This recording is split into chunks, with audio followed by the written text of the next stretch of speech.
progress of assembling the MyX Fitness Bike so that if you need to travel with it, take it apart, put it back together.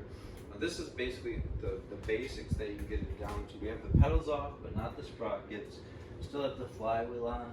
You could get off the flywheel if you took off a few extra bolts there and the plastic cover on the other side.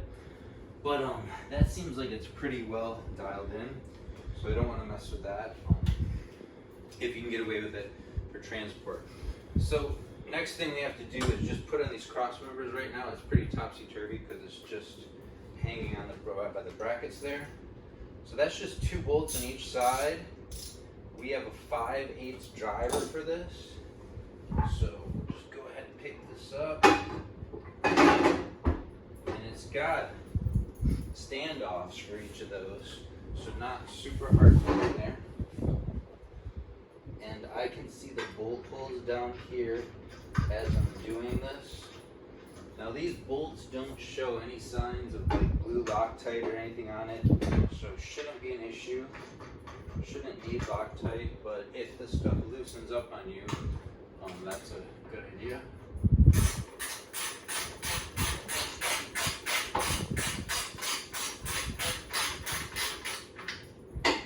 Just kind of with any assembly, I typically put bolts in kind of like finger tight first, make sure everything fits good, and then go back and torque.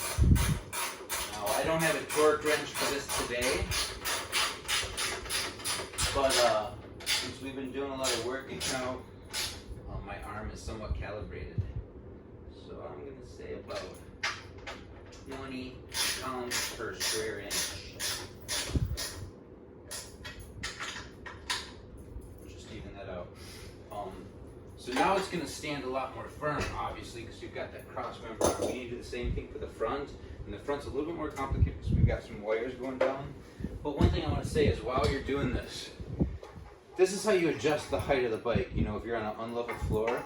So now that you've got these cross members off, go ahead and loosen those up just to the point where they don't stick. Now when you put the bike on the level floor, you know, you can spin that around a little bit to make your bike nice and level so that when you're riding, it shouldn't move around at all. So I'm just making sure those are loose, and I did the same in the back. All right, I'm gonna go ahead and stop it here, and then we'll show you how to wire the cable back in, get power on the bike, and put on the front cross member.